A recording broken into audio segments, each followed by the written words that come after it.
Hello, my name is Richard Claywell. This is another episode of Litigation Speaks. Today I want to talk to you about benchmarking and trend analysis and when it should be done and how it should be done. What winds up happening is the benchmarking data, that's where you compare your company against somebody else. That benchmarking data is published by a number of different companies. The one that I use is Risk Management Associates. It's called RMA. And actually, from the people that I talk to, I find that almost everybody uses the RMA data source. And it's been around since 1914, if I remember correctly. So it's one of the leading data sources out there for benchmarking, industry analysis, industry comparison. This allows you to make better informed decisions about what's happening with the company.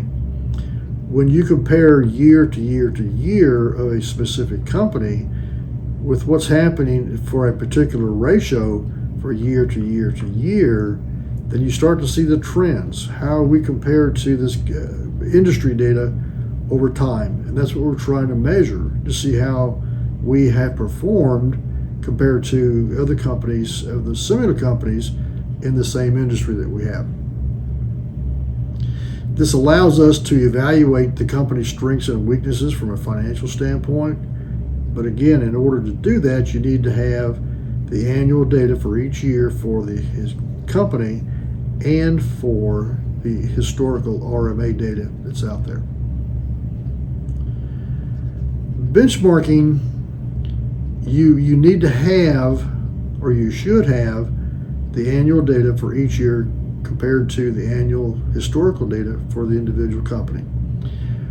What I've seen in the past, and actually I received a report not too long ago, where the individual expert showed in the first column of his data, it said industry. There was no date on it, so you really have no idea where it comes from. There was a line item for the upper quartile, the median, and the lower quartile. To the right of that were 6 companies, financial ratios. The issue is all he had there was the historical ratios for the company. There was no data whatsoever for each individual year for the benchmarking and or trending so you could see how the company performed. What they did was, in the very far left-hand side, they put 1 year of industry data. Again, there was no year identified for what it was. They showed the upper, median, lower quartile, but there was nothing under the data points for each individual year. So you can't tell what's happening with this company, and that was their benchmarking analysis. What you should do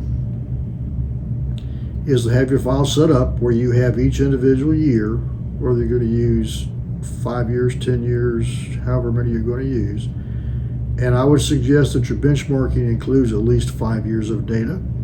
The reason for that is if you go back and look at the beginnings of business valuation theory, it comes from Revenue Ruling 5960. That suggests that you use 5 years. 5 to 7 years is considered to be a business cycle, so I think that you should look at least one business cycle. What you would do is then for each of the historical years of the individual company, you would have the upper quartile ratio for each of, say, 5 years. You would have the median ratio for each of the 5 years. Then you would have the lower quartile for each of the 5 years. Now we know what's happening with the company. We can look at and gauge where do they fluctuate within this data set. Do they consistently stay around the upper quartile, which means it's a good performer? Possibly. Or do they stay around the median, or do they stay around the lower quartile? If you don't have that data there, you just really can't tell what's going on with that. So it's impossible to gain an understanding of what's happening with the particular company if you don't have the actual industry data to match up with the actual historical data for the client. If the benchmarking and trending analysis is done on an annual basis for both data sets that are out there, it helps the business valuation expert really gain an understanding of what's happening with a particular ratio. And as a matter of fact, you should do this for all of the ratios where benchmarking data is provided. So that gives me a better idea of what's actually happening with the company. It's also used a lot of times to develop the company-specific risk, i.e. how's the company perform financially. If you don't do the trending analysis properly, then it gets to be impossible to look at these various ratios and gauge how they performed. And so now what is the risk over time, and what do we anticipate the future risk to be if we're not able to do this kind of analysis? So without the trending being done on a proper basis, it's very, very difficult to analyze and really interpret what it is we're supposed to be doing. So that is something to take a look at in the reports to see how they've handled that. If they don't have the individual data by year for RMA or whoever else that they're using, they're lacking in analysis to come up with a conclusion of value, in my opinion. So I appreciate you watching and listening again. If you have any questions, feel free to give me a call or send me an email. If you have any topics you would like for me to discuss, send me an email, let me know what it is. I'll give you a call back, we'll talk about it, and I'll prepare something for you. Appreciate your time. Go out and look at our website for some of these historical podcasts and YouTubes we've got out there. See you next time. Thank you very much.